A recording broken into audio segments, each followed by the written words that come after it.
बहुत साल पहले की बात है। जयपुर के जंगल में एक हिरन और एक हाथी रहते थे। दोनों एक दूसरे के बहुत अच्छे दोस्त थे।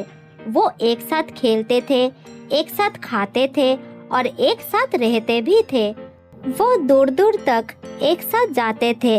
हाथी जैसा दोस्त होने के कारण हिरन को किसी भी बात की चिंता नहीं थी। वो बड़े मजे से हाथी के पीठ पर चढ़कर सारे जंगल में चक्कर लगाते थे। हिरन बड़ी शान से जहाँ मन चाहता हंसते गाते हुए चला जाता था। जंगल के सारे जानवर इन दोनों की दोस्ती को देखकर आश्चर्य हो जाते थे। ऐसे ही हाथी और हिरन की जिंदगी बहुत मजे से काट रही थी।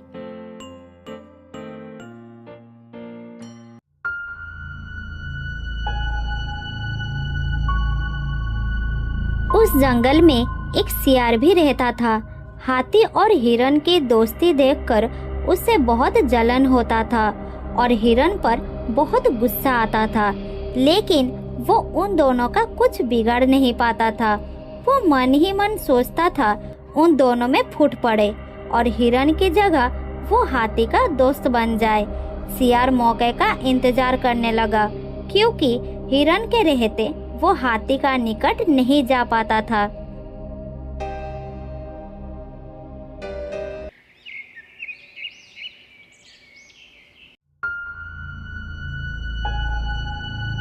एक दिन सियार को मौका मिल गया। हिरन किसी काम से जंगल के अंदर गया था। हाथी अकेला एक पेड़ के नीचे खड़ा था।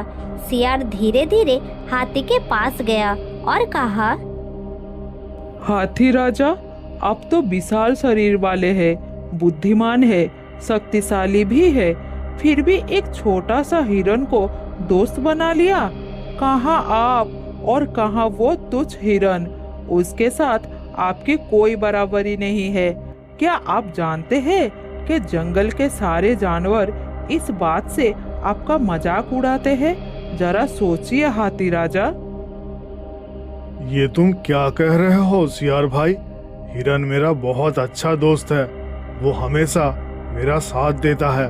मैं किसी की बात नहीं सुनना चाहता। साथ देने का क्या फायदा है? वो आपकी कोई मदद नहीं कर पाएगा। आपके ऊपर संकट आने पर भाग जाएगा। वो किसी काम का नहीं है। वो उसका साथ छोड़ देना ही आपके लिए अच्छा रहेगा। मुझे अपना साथी बना लो। मैं बहुत चालाक चतुर हूँ। किसी भी परिस्थिति में आपका काम आऊंगा। इस तरह सियार अपनी मीठी मीठी बातों से हाथी का मन जीतने का कोशिश करने लगा। पहले तो हाथी सियार की बातों पर कोई ध्यान नहीं दिया, लेकिन उसके बहुत समझाने के बाद हाथी का मन बदल गया। हाथी के मन में हिरन के प्रति घृणा से भर गया था। उसने सियार की दोस्ती स्वीकार कर लिया था। थोड़ी देर बाद सियार वहां से चला गया।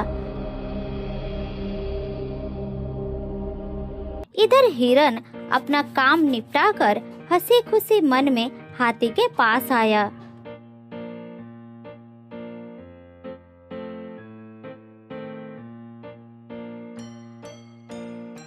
हाथी भाई, मैं आ गया। आज तुमने मुझे आवाज नहीं लगाई, फिर भी मैं आ गया। चलो दोस्त, आज हम पहाड़ी के तरफ चलेंगे।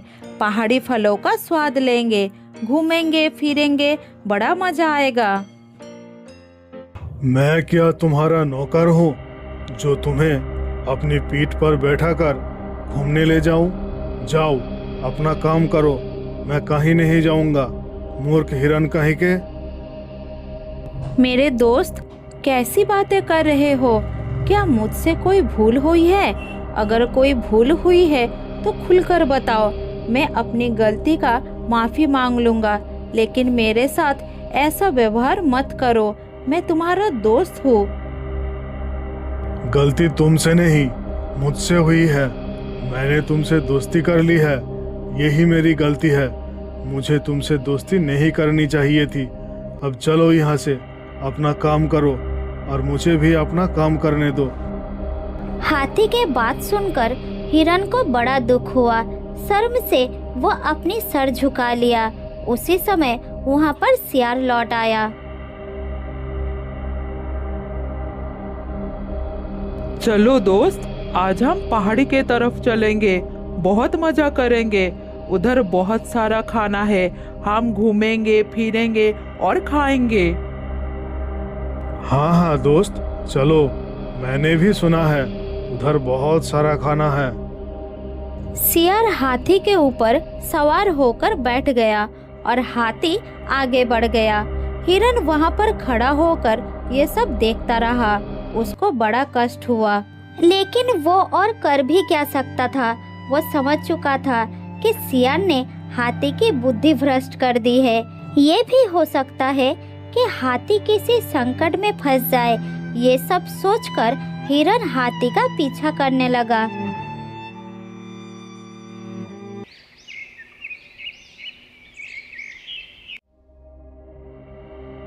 ऐसे ही कुछ दिन चलता रहा।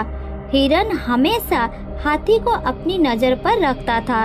एक दिन हाथी सियार को अपनी पीठ पर बिठाकर जंगल के तरफ जा रहा था। हाथी रोज उसी रास्ते से जंगल में जाता था, इसीलिए कुछ शिकारियों ने हाथी को फंसाने के लिए उस रास्ते पर गड्ढा खोद कर रखा था और उस गड्ढे को पत्तों से ढक दिया था। चालाक सियार ने ऊपर से गड्ढे को देखकर समझ गया और नीचे उतर गया, लेकिन हाथी गड्ढे में गिर गया क्योंकि वो गड्ढे को ठीक से समझ नहीं पाया था। अरे सियार भाई, मैं तो गड्ढे में गिर गया हूँ, मेरी सहायता करो, कोई उपाय निकालो, मेरा दम घुट रहा है, जल्दी निकालो मुझे। हाथी भाई, मैं अभी जाकर आता हूँ। जब तक मैं ना आऊँ तब तक मेरा इंतजार करना, मैं अभी वापस आऊंगा। जल्दी आना मेरे दोस्त, मुझे यहाँ से निकालने वाला कोई नहीं है। तुम नहीं आओगे तो वो शिकारी मुझे पकड़ कर ले जाएंगे।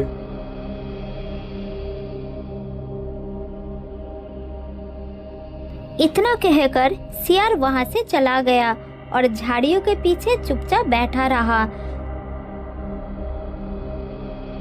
इधर हिरन दोनों के पीछे ही आ रहा था। ये देखकर उसने दौड़कर हाथी के पास आया।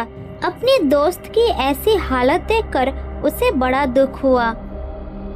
हाथी भाई, चिंता मत करो, मैं आ गया हूँ। इस संकट से निकालने का उपाय मैं करूँगा। मैं अभी गया और अभी आया।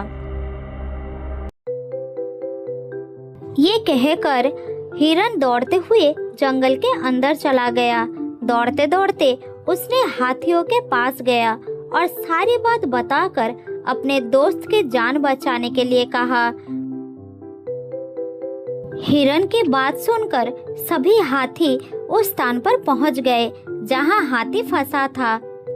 हाथियों ने मदद का हाथ बढ़ाते हुए हाथी को गड्ढे से बाहर निकाल लिया। हाथी अब पूरी तरह स्वतंत्र हो गया और अपनी प्रिय मित्र हिरन को देखकर अपनी गलती पर पछतावा करने लगा था। वो उसकी तरफ बढ़ गया और माफी मांगने लगा। हिरन, मेरे प्यारे दोस्त, तुम मेरे सच्चे दोस्त हो। आज तुमने सही समय पर मेरी रक्षा की है। मेरी ही बुद्धि भ्रष्ट हो गई थी कि मैंने ही सियार की बात में आकर तुम्हें दूर कर दिया था। तुमने संकट में मेरी बहुत मदद की। आज दोस्ती का सही अर्थ मुझे समझ में आ गया है। मुझे माफ कर दो दोस्त, ऐसा गलती फिर कभी नहीं करूँगा। कोई बात नहीं दोस्त, सही समय पर दोस्त ही दोस्त के काम आते हैं। इस तरह हम अपने फर्ज निभाते हैं। मुझे खुशी है कि मेरे दोस्त सही रास्ते पर आ गया। अब मुझे कोई चिंता नहीं। सच्चा दोस्त वही है जो आवश्यकता पड़ने पर काम आए। मतलबी दोस्तों पर कभी विश्वास नहीं करना चाहिए। वो तो मौका देखकर रंग बदल लेते हैं। अपनी सच्ची दोस्ती पर विश्वास रखना चाहिए और किसी की भी बातों में आकर अपने दोस्त पर अविश्वास नहीं करना चाहिए। ये बात अच्छी तरह से याद रखना हाथी भाई। हाथी ने सभी को धन्यवाद दिया और बड़े प्यार से हिरन को अपने ऊपर बिठा लिया और गाते मुस्कुराते आगे बढ़ गया। कपट सियार ये दृश्य देखकर सब समझ गया और वहां से चला गया। बहुत साल पहले की बात है। काशीपुर में एक बहुत बड़ा और खूबसूरत जंगल था। उस जंगल में एक बहुत बड़ा तालाब था। तालाब में कुछ बतखों का झुंड रहा करता था।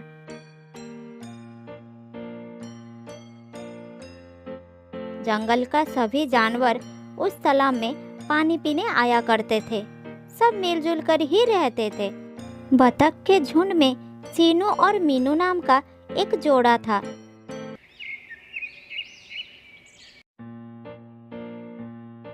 एक दिन मीनू ने तालाब के किनारे बने अपने घोंसले में 2 अंडे दिए। सीनू और मीनू अपने दोनों अंडों को देखकर बहुत खुश थे। वो उनका खास ध्यान रखने लगे। अपने आने वाले बच्चों का भविष्य को लेकर बहुत कुछ सोचने लगे।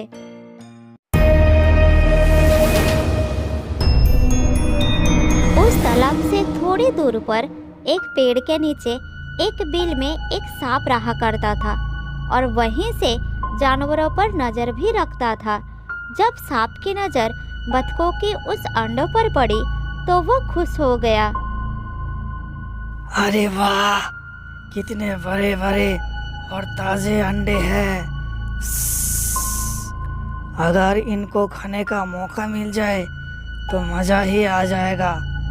बस ये दोनों एक बार यहाँ से चले जाए तो मैं मौके का फ़ायदा उठाकर अंडे को खा लूँगा।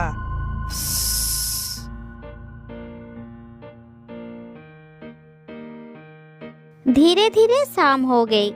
तब तालाब के किनारे पानी पीने के लिए एक चील आया और फिर बतखों का झुंड किनारे पर लौट आए। अरे सीनू मीनू, क्या ये तुम्हारे अंडे हैं? बहुत ही खूबसूरत अंडे हैं। हाँ, ये अंडे मैंने आज सुबह ही दिए हैं। आज मैं बहुत खुश हूँ। ओ, इसलिए आज तुम दोनों इस तालाब में कहीं नजर नहीं आए। हाँ, आज पूरा दिन हम इनकी देखभाल कर रहे थे ताकि कोई चुरा ना ले। मतलब आज पूरे दिन तुम दोनों कुछ नहीं खाए? क्या अब भी खाने का मन नहीं है? ऐसे में तो तुम दोनों बीमार पड़ जाओगे। नहीं, ऐसा नहीं। अब तो भूख बर्दाश्त नहीं हो रही, लेकिन इन अंडों को छोड़कर कैसे जाए? कोई चुरा लेगा तो हमारा क्या होगा? इसकी तुम चिंता मत करो। यहाँ अंडों को कुछ नहीं होगा। हमें खाना मिलते ही जल्दी जल्दी खाकर अंधेरा होने से पहले ही किनारे पर लौट आएंगे। बहुत दिनों से हम यहाँ रह रहे हैं, कभी कुछ हुआ क्या? चलो जल्दी चलते हैं और कुछ खाकर वापस आते हैं। ये कहकर वो दोनों ऐसे ही अंडों को छोड़कर उस झुंड के साथ चले गए। इधर सांप अपनी बिल में छुपकर उनकी बातों को सुन रहा था और इसी मौके की तलाश में था कि कब वो अंडों को छोड़कर जाते हैं। उधर सीनू मीनू खाना ढूंढते ढूंढते थोड़ी दूर चले गए। उनके दूर होते ही सांप खुश हो गया। उसके चेहरे पर मुस्कान और आंख लालच से चमकने लगा। अरे वाह, मुझे मौका मिल गया। मैं तो इसके लिए ही इंतज़ार कर रहा था। अब मैं इन ताज़े ताज़े अंडों को खाऊंगा। मुझे जल्दी जाना होगा और अंडों को खाकर वापस आना होगा, नहीं तो वो सब वापस आ जाएंगे।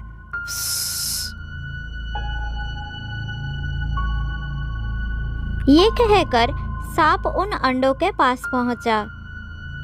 अरे वाह, कितना ताज़ा और स्वादिष्ट अंडा है। आज तो पेट भर के अंडा खाऊंगा। ये कहकर दुष्ट सांप ने एक एक करके दोनों अंडों को निगल गया।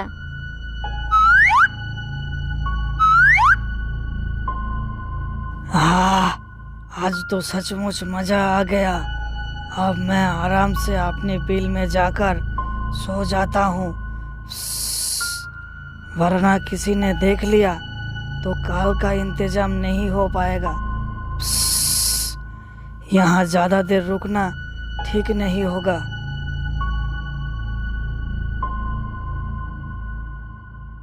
ये कहकर वो अपनी बिल की तरफ चला गया।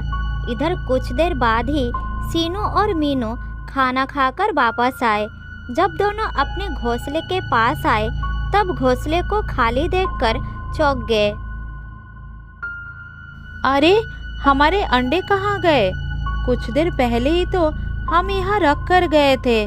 उन्हें तो हमारे झुंड के अलावा किसी ने देखा भी नहीं था और हम सब तो एक साथ ही थे। फिर उन्हें यहाँ से कौन ले गया? मुझे तो कुछ समझ में नहीं आ रहा, ऐसा कैसे हो सकता है? मैं कुछ नहीं सुनना चाहती। तुम मेरे अंडे ला कर दो। तुम ही ने तो कहा था कि यहाँ पर कुछ नहीं होगा। जल्दी ला कर दो मेरे अंडे।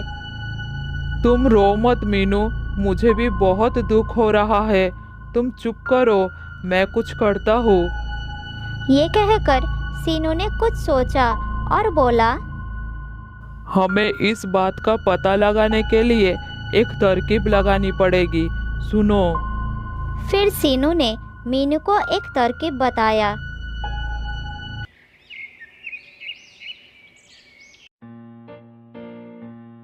अगली सुबह मीनू ने फिर से 2 अंडों को जन्म दिया और दोनों उनके पास पूरे दिन बैठे रहे।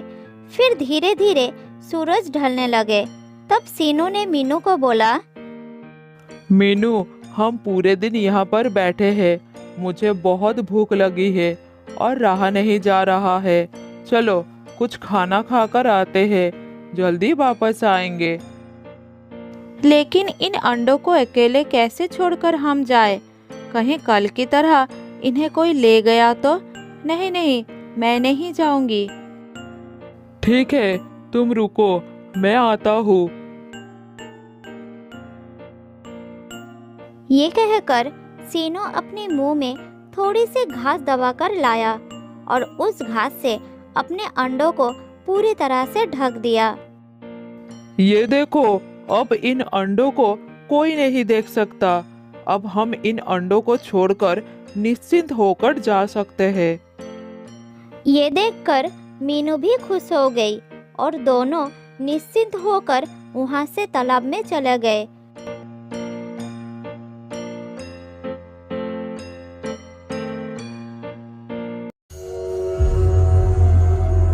इधर सांप सब कुछ देख रहा था और खुश हो रहा था। इन दोनों को लगता है कि इस तरकीब से वो अपने अंडों को मुझसे बचा सकता है। आज तो शाम होने का भी इंतजार नहीं करना पड़ेगा। आज ही मजे से इन अंडों को खाऊंगा। बड़ा मजा आएगा। घर बैठे बैठे ही खाना मिल रहा है, कोई मेहनत नहीं करना पड़ रहा है।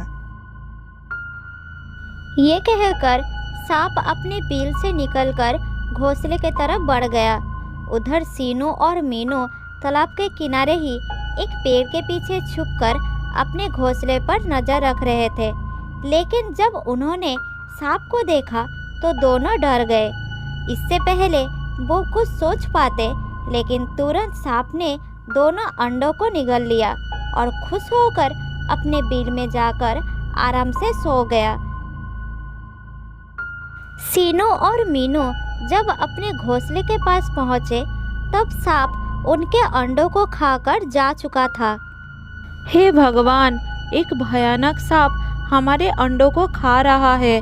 ये सांप हमारे अंडों को रोजाना खाता रहेगा। इसका मतलब हम कभी भी अपने बच्चों का मुंह नहीं देख पाएंगे। हे भगवान, अब हम क्या करें? मीनू की बात सुनकर सीनू भी डर गया।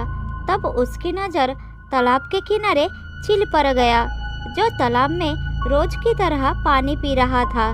तब उसके मन में एक उपाय आया और मीनू को बोला, घबराओ मत मीनू, इस दुष्ट से छुटकारा पाने में कोई है जो हमारी मदद कर सकता है। वो देखो, हम उनसे मदद मांगेंगे। लेकिन वो हमारी मदद ना करे तो फिर हम क्या करेंगे?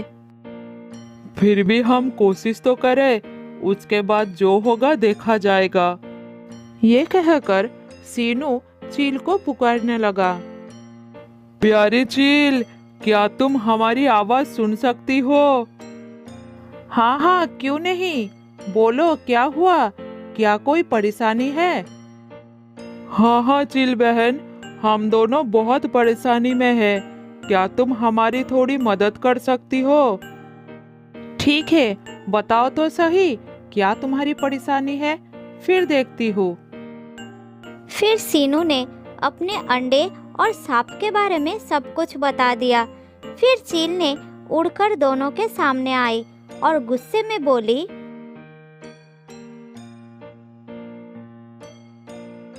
वैसे भी सांप तो मेरा मनपसंद खाना है, मैं उसको उसकी सही जगह पर पहुंचा दूंगी, तुम बिल्कुल चिंता मत करो। ये कहकर सीनू मीनू ने चील के साथ मिलकर एक योजना बनाया।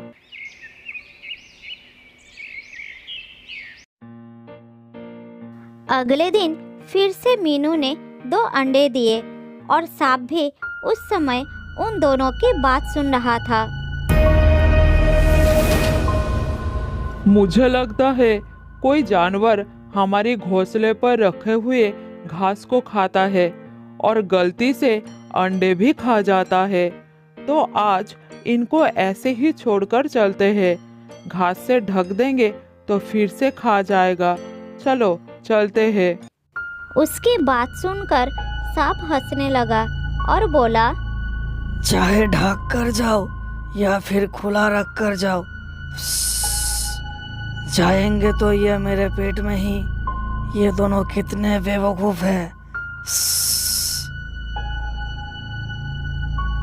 फिर दोनों उन अंडों को ऐसे ही छोड़कर चले गए और उसी पेड़ के पीछे छिप गए जहाँ पिछले दिन छिपे थे। उनकी योजना के मुताबिक पास के ही एक पेड़ के डाली पर चील छुपी हुई बैठी थी। आज तो सुबह सुबह ही मेरा नसीब खुल गया। मैं आ रहा हूँ मेरे स्वादिष्ट अंडों।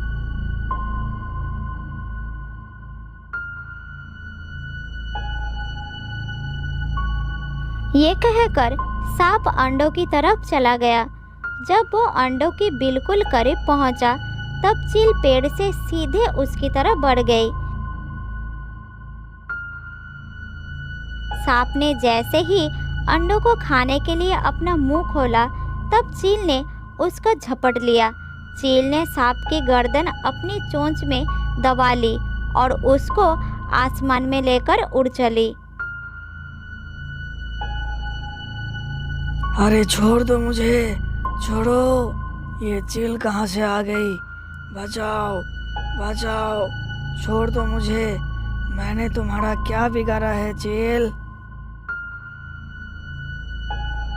सांप की बात सुनकर भी चील ने उसकी बात की कोई जवाब नहीं दी।